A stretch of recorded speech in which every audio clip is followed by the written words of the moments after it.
It was a chilly autumn evening in downtown Seattle, the kind where restaurant windows glow like warm beacons against the darkening sky. Outside the Golden Fork, one of the city's most prestigious restaurants, the usual crowd of well-dressed diners moved smoothly through the golden revolving doors. But tonight was different. A woman in her mid-30s, dressed in an elegant black blazer and carrying a designer handbag, stood at the host's podium. Her reservation had been made weeks in advance, a task that typically required pulling strings and patience, as the Golden Fork was notoriously hard to get into. The restaurant's reputation for excellence had made it the go-to spot for everything from business deals to marriage proposals. "I'm sorry, but we cannot serve you tonight," the host said, his voice barely above a whisper. His eyes darted nervously between the woman and something behind her. The restaurant's warm lighting caught the confusion on her face as she pulled out her phone, showing her confirmation email. "There must be some mistake," she said, her voice steady but firm. "I made this reservation a month ago. I have clients flying in from overseas tomorrow, and I specifically chose this restaurant for its reputation." She gestured to the half-empty tables visible beyond the host's station. Several diners had already begun to notice the exchange, their forks pausing midway to their mouths. The restaurant's manager appeared, a tall woman in a crisp white shirt and black pants. She placed herself between the host and the guest, but her presence only added to the tension. "Ma'am, we reserve the right to refuse service to anyone," she stated, her tone professionally distant. "We suggest trying the Italian place 2 blocks down." By now, other guests waiting in the lobby had pulled out their phones, sensing something wasn't right. The woman's calm demeanor cracked slightly as she noticed she was being recorded. "Is there a specific reason you're refusing to serve me?" she asked, her voice carrying across the now hushed dining room. "I've dined here before, though it's been a while." That last comment seemed to cause a stir among the staff. The manager's face tightened, and 2 servers exchanged meaningful glances. A young couple who had just been seated requested their check, uncomfortable with the scene unfolding before them. What nobody in the dining room knew was that this wasn't a random act of discrimination. The woman's last visit to the Golden Fork had been in a very different capacity, and the restaurant's staff had just made a massive mistake in turning her away. Their attempt to protect their secrets would end up exposing something far bigger than anyone could have imagined. The woman took one last look around the dining room, her eyes lingering on certain details, the exotic ingredients listed on the menu, the premium prices, the awards hanging on the walls. Then, without another word, she turned and walked out into the Seattle night. But unlike other rejected customers who might have left defeated, there was a slight smile playing on her lips. She pulled out her phone and made a call as she walked to her car. "It's exactly as we suspected," she said to someone on the other end. "They recognized me. Get the team ready. We're going to need everything we've gathered over the last 6 months." Behind her, the Golden Fork continued its dinner service, the soft clink of expensive wine glasses and murmur of conversation resuming. The staff gradually relaxed, thinking they had successfully avoided a potential crisis. They had no idea that this evening would be remembered as the beginning of the end for one of the city's most celebrated restaurants. As news of the incident began spreading on social media that night, most people assumed it was just another case of restaurant discrimination. The hashtag Golden Fork Shame started trending locally. But the truth was far more interesting than anyone could have guessed, and in the coming days, the real story would unfold in ways that would shake the entire restaurant industry. The woman drove home through the rainy streets, her mind already plotting her next moves. Years of experience had taught her patience, the kind of patience that would soon pay off in ways that would make headlines across the country. Tonight's rejection wasn't a setback, it was confirmation that she was on the right track. The real story was about to begin. The morning after the incident, the Golden Fork opened as usual, its copper-plated doors reflecting the weak Seattle sunlight. The restaurant had weathered storms before, but none quite like this. Inside, amidst the morning prep work, the staff couldn't shake off their unease about the previous night's events. 20 years earlier, the Golden Fork had started as a modest downtown eatery. Its head chef, a culinary prodigy who had trained in France and Japan, transformed the space from a simple dining room into a temple of gastronomy. The restaurant's rise to fame wasn't just about the food, It was a story of dedication, innovation, and uncompromising standards. The dining room told this story through its carefully curated details. Hand-painted murals depicted scenes from famous food markets around the world. The custom-made chairs, each costing more than a monthly mortgage payment, had been designed to keep diners comfortable through long tasting menus. Even the water glasses were hand-blown by a local artisan, their slight imperfections proving their authenticity. I remember when we got our first Michelin star, one of the longtime servers told a trainee as they polished silverware that morning. The whole staff celebrated until sunrise. Back then, everything was different. She paused, her cloth hovering over a fork. The chef used to personally visit every farm we bought from. He'd spend hours talking to fishermen about their catches. The restaurant's reputation had been built on such attention to detail. Food critics raved about dishes that seemed to defy culinary physics, sauces that captured the essence of entire seasons, desserts that played with temperature and texture in ways that seemed impossible. Each plate that left the kitchen was a small masterpiece, photographed countless times by food bloggers and social media influencers. But success had brought changes. As the Golden Fork expanded its operation, opening a private dining space and a cooking school, something subtle shifted. The chef's visits to suppliers became less frequent. New managers were hired to handle the growing business, each adding layers of bureaucracy between the kitchen and its ingredients. Still, no one could deny the restaurant's impact on the city's dining scene. Young cooks fought for the chance to work in its kitchen, accepting long hours and demanding conditions just to add the prestigious name to their resumes. The Golden Fork had launched dozens of successful culinary careers, its alumni going on to open their own acclaimed restaurants across the country. That morning, as the prep cooks chopped vegetables and the pastry chef checked on her proofing bread, the restaurant's accountant sat in his tiny office, reviewing the previous night's numbers. Something made him pause, his finger hovering over a column of figures. He'd been noticing small discrepancies lately, nothing major, just enough to nag at his professional instincts. The restaurant's seafood supplier had called earlier, asking about payment terms. It was an unusual request from a vendor they'd worked with for years. The accountant made a note to look into it later, then turned his attention to the growing number of social media notifications on his phone. The previous night's incident was gaining traction online. In the dining room, the maitre d' was training a new host, emphasizing the importance of handling difficult situations with grace. "Our reputation is everything," he explained, straightening a slightly crooked table number. "One bad review, one unhappy guest, that's all it takes to undo years of perfect service." He didn't mention the previous night's incident, but it hung in the air like the lingering scent of last night's special, a $200 truffle risotto that had sold out within hours. The price hadn't raised any eyebrows. The Golden Fork's customers expected to pay for excellence. Outside, delivery trucks arrived with their daily shipments, boxes of supposedly rare mushrooms from the Pacific Northwest, cases of wine from small European vineyards, seafood packed in ice from the coast. Each ingredient came with papers certifying its origin and quality. The receiving manager signed for everything without a second glance, too busy to notice that some of the documentation looked different from usual. By lunch service, the dining room was once again filled with the city's elite, business executives in tailored suits, wealthy tourists clutching their reservations like golden tickets, food enthusiasts ready to document every bite.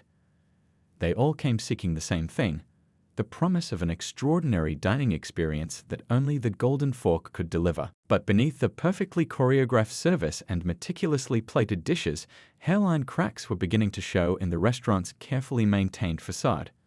The woman they'd turned away the previous night wasn't just a potential customer, she was about to become the restaurant's worst nightmare, someone who knew exactly where to look for the truth behind the prestigious awards and glowing reviews. The videos spread like wildfire across social media platforms.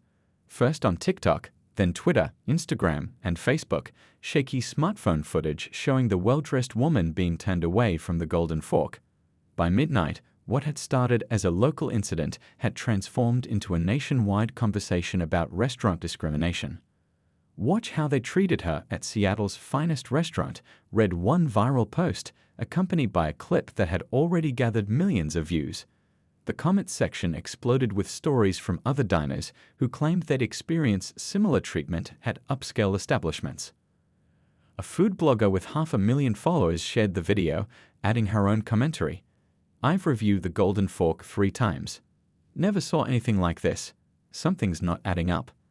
Her post sparked a heated debate among her followers, with some defending the restaurant's right to refuse service and others calling for an immediate boycott. The morning shows picked up the story next. Coming up, exclusive footage of a controversial incident at an award-winning Seattle restaurant, announced one host, as clips from the previous night played in a loop behind her. But there might be more to this story than meets the eye. Inside the Golden Fork's usually bustling kitchen, the mood was tense.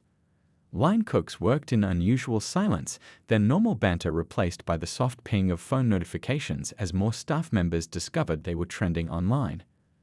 The head chef paced between stations, phone pressed to his ear, deep in conversation with the restaurant's PR team.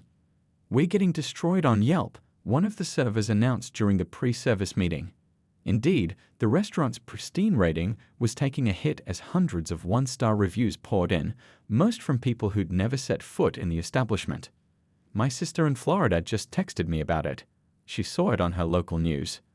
The restaurant's social media manager, a young professional who had handled everything from minor complaints to glowing reviews, found herself overwhelmed. Each carefully worded response she drafted seemed to spark more backlash. When she posted a standard statement about the restaurant's commitment to inclusivity, the comments section erupted with demands for specific details about the incident. By afternoon, food industry influencers had joined the conversation. A celebrity chef with a popular cooking show tweeted, "20 years reviewing restaurants, and the Golden Fork was always top tier. This isn't just about one incident, something's changed there. Been hearing whispers for months." The restaurant's investors started calling, concerned about the potential impact on their other ventures. The Golden Fork's sister restaurants in other cities reported cancellations as the controversy began affecting the entire brand. Even their cooking school saw students dropping out of upcoming classes. But amidst all the chaos, one voice remained noticeably silent, the woman from the video. While thousands speculated about her identity and motives, she hadn't posted a single comment or given any interviews. This silence intrigued a few careful observers, including a veteran food critic who'd been investigating high-end restaurant practices for years. Notice how she didn't immediately jump on social media? The critic wrote in his newsletter, "Someone who just wanted attention would be giving interviews right now. This feels different, like she's waiting for something." The restaurant's suppliers started getting questions too. A small organic farm that had proudly advertised its relationship with the Golden Fork suddenly removed all mentions of the restaurant from its website. When asked about this by local reporters, the farmer simply said, "No comment at this time." By evening, the story had evolved beyond a simple case of discrimination. Food industry websites began publishing lengthy articles analyzing the Golden Fork's recent changes, subtle alterations to the menu, price increases, new suppliers. Comments from former employees started appearing, hinting at deeper issues within the restaurant's operations. Local food writers dug up old interviews with the head chef, noting how his once passionate discussions about ingredient sourcing had been replaced by vague statements about maintaining standards and adapting to market conditions. Something had shifted in recent years, but no one could quite put their finger on what. As night fell, the Golden Fork's dining room was half empty for the first time in years. The few customers who did come seemed more interested in watching for drama than enjoying their meals. Phones appeared every time the front door opened, ready to capture any new developments. Meanwhile, in a quiet apartment across town, the woman from the video sat at her desk, surrounded by documents, receipts, and photographs. Her phone buzzed constantly with messages from reporters and TV producers, all eager to hear her story. But she wasn't ready to talk, not yet.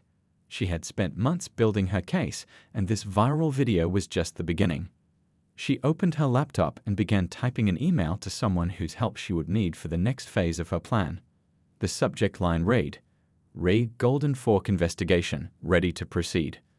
The real story was about to unfold, and it would be far more shocking than anyone following the social media storm could have imagined. In a small downtown office, lit only by a desk lamp and the glow of multiple computer screens, a young investigative reporter scrolled through hundreds of emails. His coffee had gone cold hours ago, forgotten as he pieced together a puzzle that grew more intriguing by the minute. The viral video from the Golden Fork had caught his attention, but not for the reasons everyone else was talking about. "Look at this," he said to his editor, who had stayed late to review his findings. 3 years ago, the Golden Fork's expenses for specialty ingredients dropped by 40%, but their menu prices went up. They claimed it was due to inflation, but something doesn't add up. The reporter had been tracking food industry stories for 5 years, but this was different. His wall was covered with printouts, health inspection reports, supplier invoices, social media posts from former employees. Red string connected seemingly unrelated incidents, forming a pattern that became clearer the longer you looked at it. He'd discovered that the woman from the viral video wasn't just any customer. She was a former FDA inspector who had left her government position to start a private food safety consultancy. Her specialization: investigating high-end restaurant fraud. His phone buzzed, another anonymous tip. "The kitchen staff used to take photos of every specialty ingredient delivery," the message read. "Then 6 months ago, they told us to stop. Said it was a new privacy policy." The reporter's investigation had started with a simple database search, but it led him down a rabbit hole of international food suppliers, shell companies, and suspicious certification documents. He'd found a pattern of complaints from small suppliers who claimed the Golden Fork had suddenly cancelled long-standing contracts, replacing them with new vendors nobody had heard of. In the newsroom's break room, he pinned up a timeline. The restaurant's decline wasn't sudden. It was a series of small changes spread over 3 years. A cheese supplier replaced here, a wine distributor changed there. Each change came with a perfectly reasonable explanation, but together they painted a disturbing picture. "Remember that truffle scandal in Europe last year?" he asked his editor, pulling up an old article. The same company involved in that was listed as a supplier on the Golden Fork's import documents. But when I called them, they said they'd never heard of the restaurant. His research had led him to other high-end restaurants across the country. Similar patterns emerged: prestigious establishments suddenly changing their longtime suppliers, menu prices climbing while food costs mysteriously dropped. The Golden Fork wasn't just one story, it was potentially the tip of an iceberg. The former FDA inspector had been investigating too, but from a different angle. Through careful networking, the reporter had learned she'd been gathering evidence for months before that fateful night at the restaurant. Her consulting firm had received anonymous tips from restaurant workers across the city, all pointing to something bigger than individual health code violations. Late that night, as he reviewed security camera footage from the restaurant's loading dock, he noticed something odd. The delivery trucks came at irregular hours, not during normal business times. Some had temporary license plates that changed weekly. It was the kind of detail that meant nothing to most people, but everything to someone who knew what to look for. The reporter's desk drawer contained a stack of photos from a source inside the restaurant's supplier network. They showed boxes of supposedly premium ingredients with labels that didn't quite match their contents. Expert analysis would later reveal sophisticated counterfeiting techniques used to pass off ordinary products as luxury items. His computer pinged, another email from a former kitchen worker. The signs were there, they wrote. The texture of the fish was different. The truffles didn't smell quite right. But everyone was afraid to say anything. The restaurant's reputation seemed too big to question. The story was bigger than just food fraud. It touched on issues of trust, reputation, and the pressure to maintain an image of perfection in the high-stakes world of fine dining. The reporter knew he needed to be careful. Accusations against a restaurant of this caliber would need ironclad evidence. As dawn approached, he received a message he'd been waiting for. The former FDA inspector wanted to meet. She had seen his previous articles on food industry practices and believed he would understand the significance of what she'd uncovered. The message was brief but clear. "Bring your evidence. I'll bring mine. It's time to show everyone what's really been happening behind those kitchen doors." The next day's meeting would bring together 2 separate investigations, each approaching the same truth from different angles. The reporter saved his files and finally headed home, knowing that the story he was about to break would change more than just one restaurant's reputation. It would shake the foundations of the entire fine dining industry. The truth began to unravel in a quiet coffee shop 2 blocks from the Golden Fork. The former FDA inspector spread her evidence across the table while the investigative reporter recorded every detail. What they pieced together would soon become the biggest scandal in the city's culinary history. "Look at these import records," she said, sliding over a folder. "The restaurant claims to serve Japanese Wagyu beef at $400 per portion. But their actual imports don't match their sales volume. They're buying maybe a tenth of what they're supposedly serving." The evidence was damning. Photographs showed delivery trucks arriving at odd hours, unloading boxes with subtle discrepancies in their labels. A former kitchen worker had secretly documented how regular mushrooms were being passed off as rare wild varieties, carefully dressed up with artificial flavorings and sophisticated presentation. "They created a perfect cover," the reporter noted, comparing invoices. "The real suppliers were hidden behind shell companies. Even their own staff didn't realize what was happening. They thought they were handling the world's finest ingredients." The deception went deeper than simple substitutions. The restaurant had developed an elaborate system to maintain their fraud. They hired photographers to capture dishes in perfect lighting, making ordinary ingredients look extraordinary. Menu descriptions were carefully worded to imply luxury without making specific claims that could be legally challenged.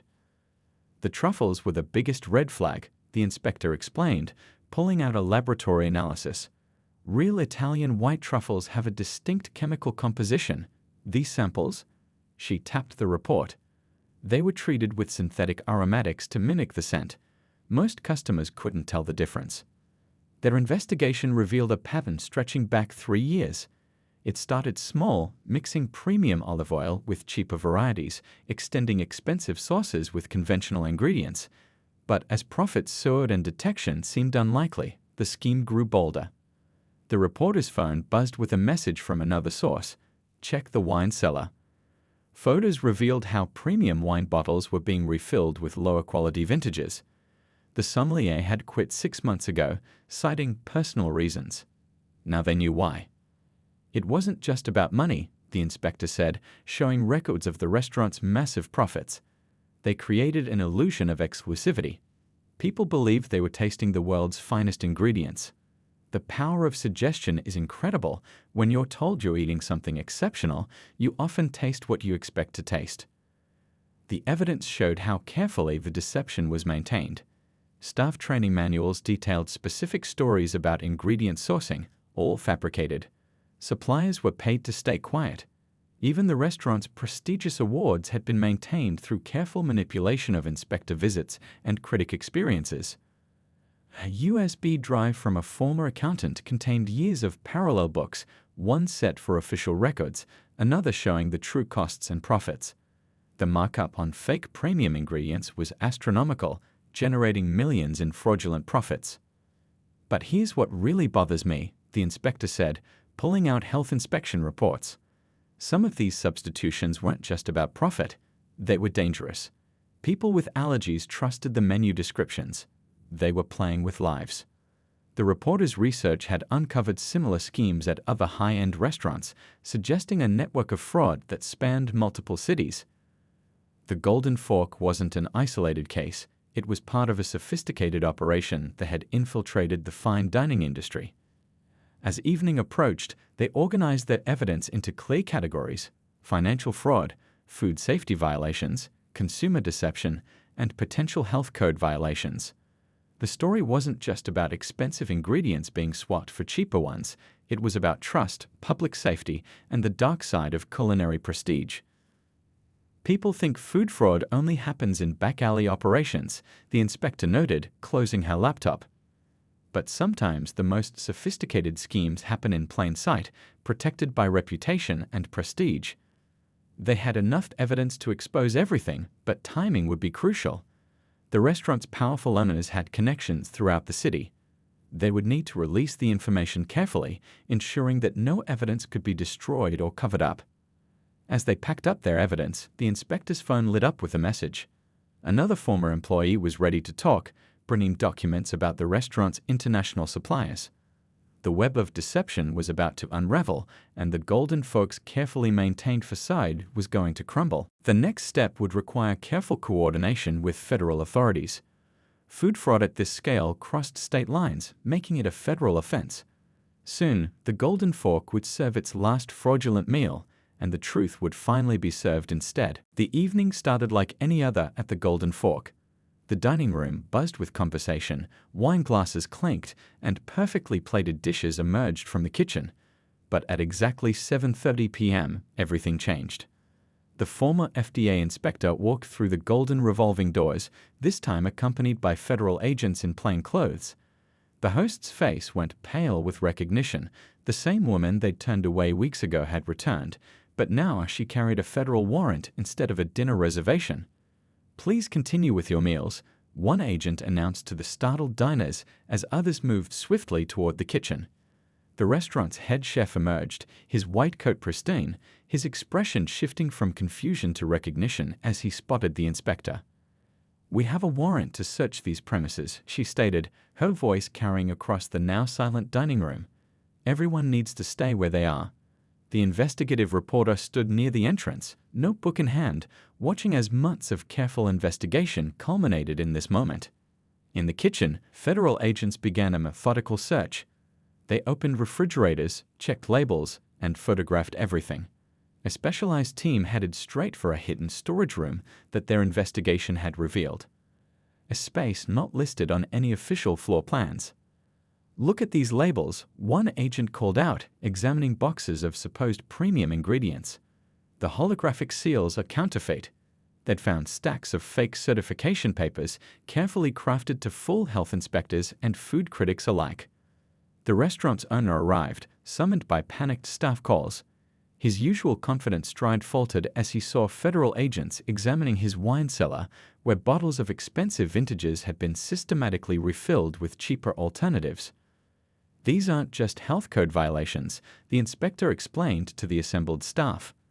"This is organized fraud on a massive scale." She held up a bottle of ordinary olive oil that had been labeled as an exclusive Italian import selling for hundreds of dollars per bottle. Diners watched in stunned silence as agents carried out boxes of evidence. Some reached for their phones, recording the scene that would soon go viral for very different reasons than the original incident. The truth was far more shocking than anyone had imagined. In the chef's office, agents discovered detailed instructions for the deception: how to treat regular mushrooms to mimic expensive varieties, how to plate dishes to disguise substituted ingredients, even scripts for staff to use when describing fictional farms and suppliers. The restaurant's accountant, looking pale and nervous, handed over a second set of books without resistance. "I couldn't take it anymore," he whispered to one agent. The lies just kept getting bigger. His cooperation would later prove crucial in unraveling the full scope of the fraud. Outside, news vans began arriving, drawn by tips from alert social media users. The reporter who had helped break the case provided context to his fellow journalists, explaining how a simple viral video had led to the discovery of one of the biggest food fraud operations in the country. The inspector moved through the kitchen with purpose, pointing out specific violations to the federal team. "See how these fish fillets are labeled? They're actually a completely different species." She had seen similar schemes before, but never at this scale or level of sophistication. In the dining room, shell-shocked customers learned the truth about their expensive meals. The $200 truffle risotto they'd been enjoying contained no actual truffles. The exclusive Japanese Wagyu beef was regular meat, carefully prepared to mimic the appearance of the premium product. "How long?" one regular customer demanded, standing up from his table. "How long have you been serving us fake ingredients?" The owner, now seated with federal agents, had no answer. His empire of culinary deception was crumbling before his eyes. As midnight approached, the full extent of the operation became clear. The Golden Fork wasn't just deceiving customers about luxury ingredients, it was the hub of a larger network involving multiple restaurants and suppliers across the country. The inspector's phone buzzed constantly with messages from other food safety professionals. Similar operations were being uncovered in other cities, all connected to the same suppliers and using the same techniques. The Golden Fork had been just one piece of a much larger puzzle. In the end, it took until dawn to process all the evidence. As the first morning light touched the restaurant's famous copper doors, federal agents sealed the premises. The Golden Fork would never serve another meal, but its legacy would live on as a cautionary tale in the culinary world. 3 months after the dramatic raid on the Golden Fork, the former FDA inspector sat in her new office, surrounded by newspaper clippings documenting the aftermath of the investigation. Her food safety consulting firm had become the go-to authority for restaurants wanting to prove their commitment to authenticity. Another guilty plea today, the investigative reporter told her during their weekly meeting. The restaurant's former owner had finally admitted to orchestrating the massive fraud scheme. His confession had implicated dozens of others, from suppliers to certification agencies. The story had sparked a nationwide revolution in restaurant transparency. High-end establishments across the country were voluntarily opening their kitchens and supply chains to independent auditors. Some had even installed live cameras in their kitchens, streaming food preparation to prove their commitment to authentic ingredients. Remember how it all started? The inspector mused, looking at the viral video that had launched everything. They thought turning me away would protect their secret. Instead, it brought down their whole operation.